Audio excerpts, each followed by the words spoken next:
Thomas Day!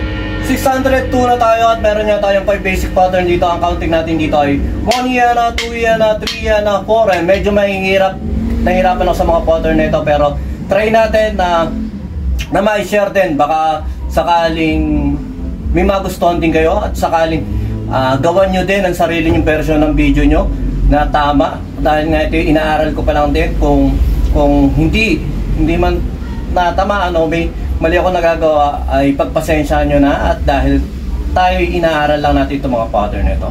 Okay, umpisa natin sa counting. Meron niya tayong counting dito na 1 yana, 2 yana, 3 yana, 4 and at hi-hat lang muna, hi-hat at saka snare lang muna. Okay, 1 yana, 2 yana, 3 yana, 4 and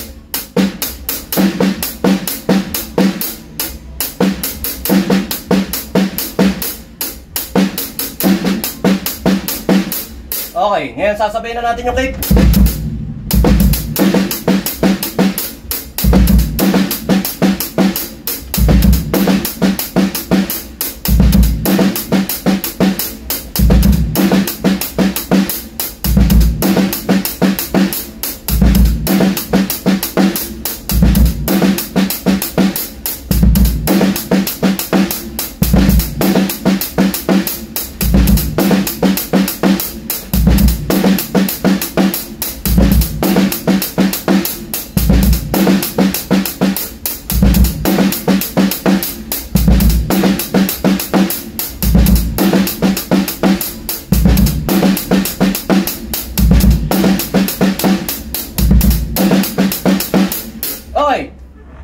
Pag nagkakamali-mali kayo habang inaaral nyo, okay lang yan, natural lang yan. Ako kanina pa ako nagkakamali sa mga pattern na to kasi nga hindi rin naman talaga siya ganun kadadali. At para sa akin kasi nga inaaral ko pa lang din siya dahil medyo komplikado. Hindi naman yan yung kagaya mga pattern na hindi lang meron siya mga variation. Pero yun yung kagandahan doon, napapamilyar tayo, at ang kagandahan doon ay lumalawak nga yung mga challenge sa atin. Ngayon lang naman, kailangan natin challenge din yung sarili natin para kahit paano nga may matutunan tayo, may madagdag sa kaalaman natin patungkol sa drums. Okay, sa mga nakakapanood niya pala nito, maki-follow, maki-like, maki-share ang ating mga video kung nakikita nyo mga helpful to at hindi naman harmful sa mga kapwa natin drummer dyan. Maki-share na rin at saka maki-like na rin. Siyempre, mag-comment na rin kayo dyan kung ano yung mga pagkakamali natin. Ngayon lang naman ang nakakapagpadami rin ng views sa atin, yung mga comment natin, yung mga napakakapansin ng pagkakamali sa atin. Ayun lang. Maraming salamat doon. Okay. Second pattern. Same counting, tapos basic na basic lang yung 1 and 2 and 3 and 4. Ay, sorry. 1 and 2 and 3 and 4 and 1 and 2 and 3 and 4 and 1 and 2 and 3 and 4.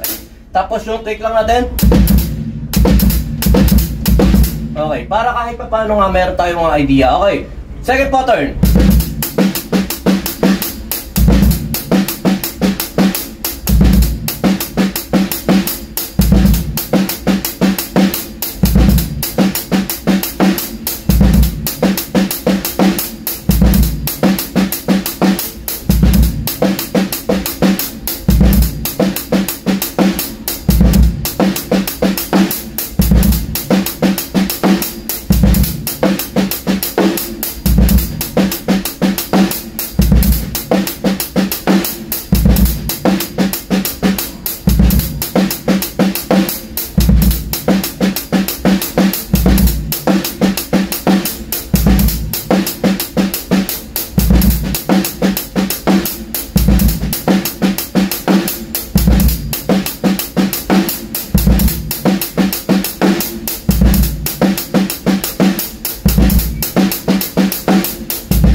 Okay. Kahit ako sa sarili ko napapansin ko, syempre may nagbabago-bago yung mga tempo natin. Kaya mo na may kumakatok yata. Yun, pattern 2 na tayo. Nakita nyo nga may tumawag lang kasi kaya binaba ko na rin. Nanghihirap mga bata, mga kasama natin. Nanghihiram ng bola. Yun, pinera muna natin. Okay, sa pattern 3 tayo. Ang 1 yan na natin, isa-isay muna natin ha. Doon tayo sa hi-hat at saka snare lang muna.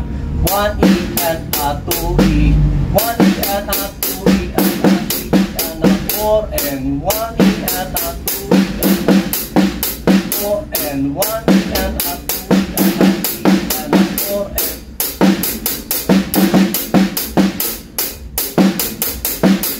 1E and a 2E and a 3E and a 4 and 1E and a 2E and a 4 and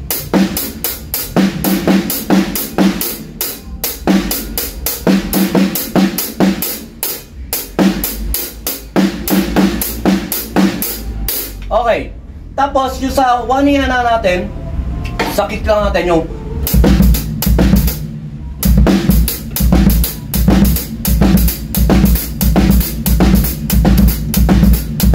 ito yung medyo nagpahirap dito kasi yung 1 na may kasama kick. Okay, try natin siya ng buo. First, third pattern.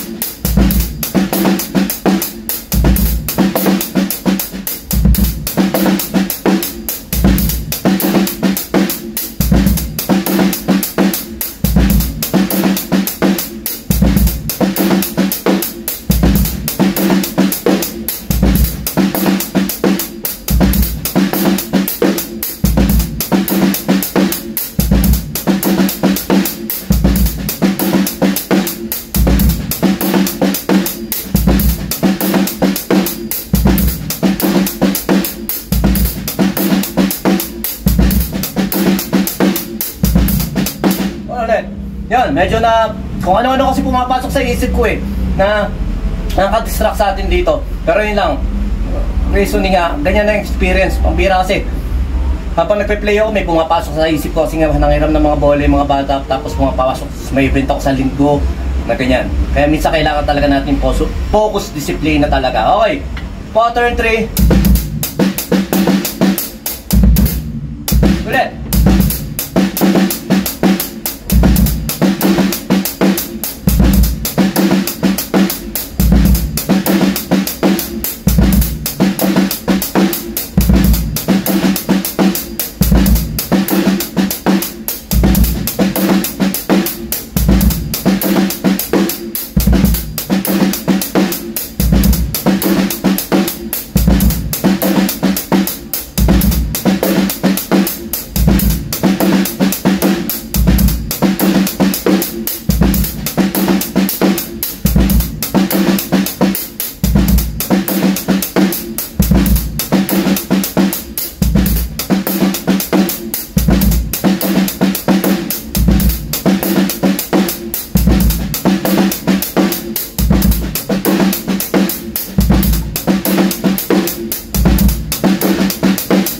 Okay, medyo nararatel ako talaga rito sa pattern 3 nito dahil nga hindi naman siya talaga ganun kadali. At maraming salamat kahit paano nasusurvive natin. At mamaya ulit, aaral-aralin ko to. Ganun lang naman ginagawa kapag may nagkakamali ako rito sa mga pattern nito. Pagkatapos ng video nito, piniplay ko pa rin siya para kahit paano nga mapamilyar, maramdaman ko. Bas piniplay ko siya ng walang video para kahit paano nararamdaman ko. Dito kasi kailangan kong bilisan ng konti kasi nga limitado lang yung oras natin. Okay. Pattern 4. Ito sa pattern 4, medyo madali na lang siguro to sa atin o sa inyo. Okay, ganun lang ulit ang pattern ng ang 1E na natin. Okay, ang hi-hat at saka snare natin. 1E na 2E na 4 and 1E na 2E na 1 na 2 na 1 na 2 na 4 and 1 na.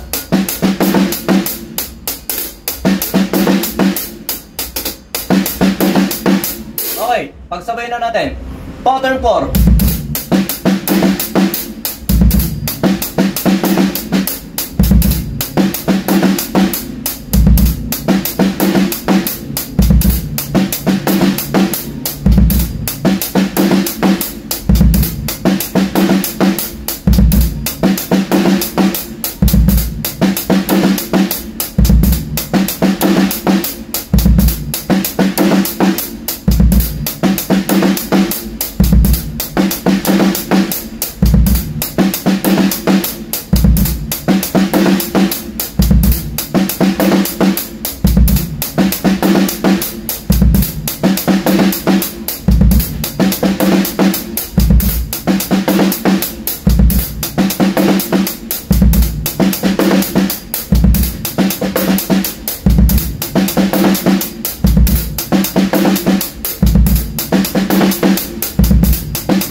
Okay, sa bandang dulo na yan, naratal na naman ako. Kasi may pumapasok na idea na sinasabi ko sa sarili ko. Lahat ng gusto ko sabihin na, lahat ng hindi nakametro, sige panoorin nyo ako. Sa lahat ng nakametro, doon na kayo manood sa mga nakametro.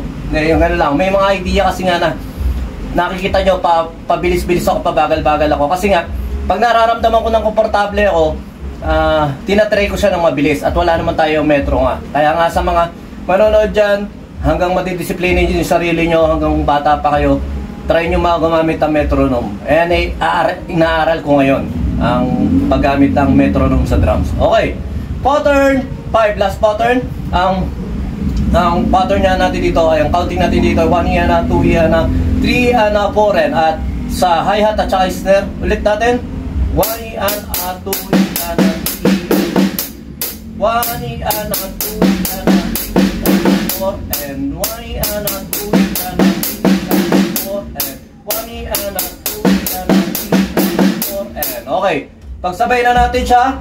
Pattern 5.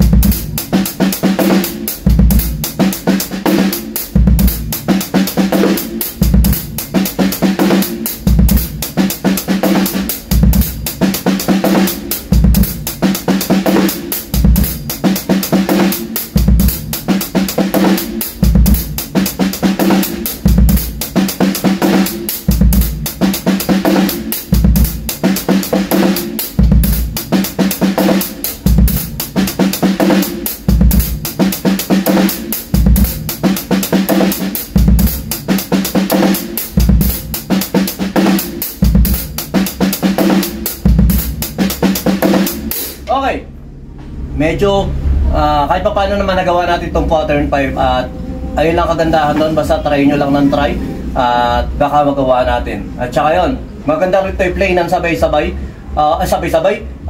pasadahan nyo ng sabay-sabay kahit 2 bars lang kada pattern. Ayun lang, so may nyo kapayapaan, peace be with you, God bless.